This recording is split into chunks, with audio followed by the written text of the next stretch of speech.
All right, Coach, before we talk about this week, thoughts after coming back home. I'm sure you'd like to have had a sweep, but you split on home court, and the last couple of weeks you've been getting much better results than the start of conference play. So thoughts on the homestand last week? Yeah, we're kind of on a win one, lose one weekend by weekend, last 3 weekends. So we're proud that we're splitting, but it's certainly not our goal. We're looking to turn things around and get a winning streak, put a few games together, really get this team fired up, get this community fired up, and get back on track. What's the attitude of the guys? Have you guys haven't reached now the halfway mark of conference play? And we're excited that we've shown that we've gotten better as a basketball team, and we know our roles. They're much more established at this point. We feel like our scoring output has come up a notch in our defensive efforts. We've put a few defensive stops together during the game, which gives us a lead, gives us a little bit of a bubble, maybe a 6 to 8 point bubble where we make a run and the opposing team has to call timeout, and we put them on their heels. If we were giving out the midpoint of the conference season awards, what has David Howard meant to this program? And David Howard's been a great addition to the basketball roster this year, and he's obviously a prolific scorer. We're excited about having him.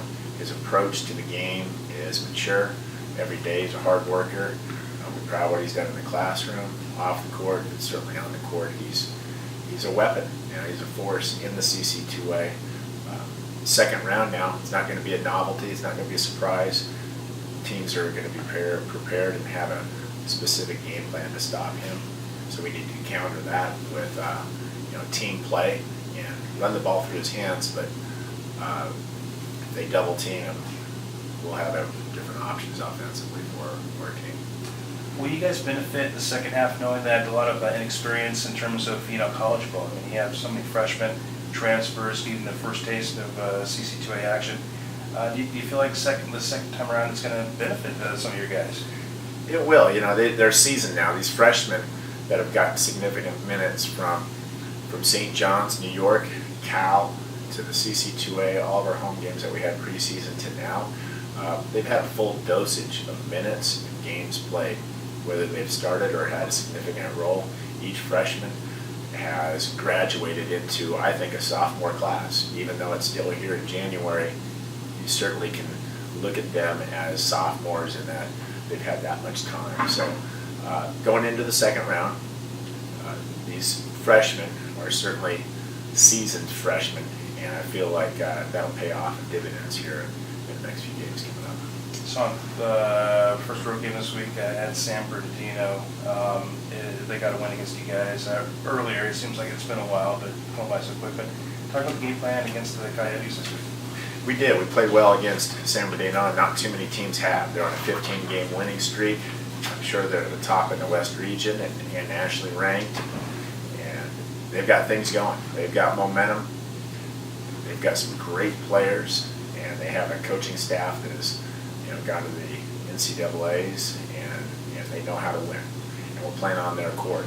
So there's a lot to overcome. There's a huge mountain to climb.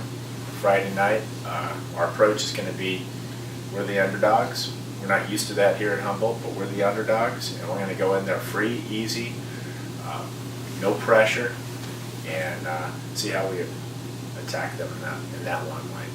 Is it defensively going with the press or try to slow down things their offense? What kind of, I guess I'm not giving away too much, but the game plan with that. We have a strategy for them, and you can't, in college basketball, you can't just change complexions overnight. You need to do what you do well. And we're going to put a little twist in what we do and think that that'll give us some chances to win. Status of David's knee, I know you were saying Saturday that he's going to have it checked out on Monday. What was the verdict in that? So David came back the second half of the game. Bottom line, David Howard came back the second half of that game. He scored 19 points in one half. Played most of every minute of that half, and he performed fine. He's sore. There's nothing majorly wrong with his knee. He's going to play Friday night. We're we're taking it easy with his comeback this week to make sure he doesn't take any steps backwards in his recovery from what is a sore knee at this point. And then obviously, you guys have been on your fair share of close losses this year. What are you guys able to learn from all these close losses and try and make it into a positive thing for just experience-wise? You take a look at the last game and how close it was, just a direct reflection of our quality shots that we were taking. We were taking good shots, but not great shots. When you take good shots, you're going to shoot in the high 20s, maybe mid 30s, instead of as a team high 40s or 50s. And we're taking a close look at that last few days of practice and try to do a better job in executing, getting our players in positions to take better shots. And then, like Manny asked, Sandberg, coming in, high ranking, everything. Do you think it'll be tough to have your guys kind of focus on just playing their game and not getting caught up in the rankings at 115 straight? They're undefeated in conference. Well, I think as an underdog, like I said, we're not used to that role, but as an underdog, I would think that free, easy, play relaxed is a good thing. Teams shoot it well, and we know what that's like. We've had the target on our back for years and years and years, seasons and seasons, where we were number one in the conference or top of the West region or nationally ranked. And when you have that pressure on you, you still got to make those shots. Now those teams that play you, which we're going to be the underdog this time around, those teams shoot it well. We have nothing to lose, and to pull off an upset is exciting, and what an opportunity it is to go down there and beat them on their home court. And so that's going to be our approach.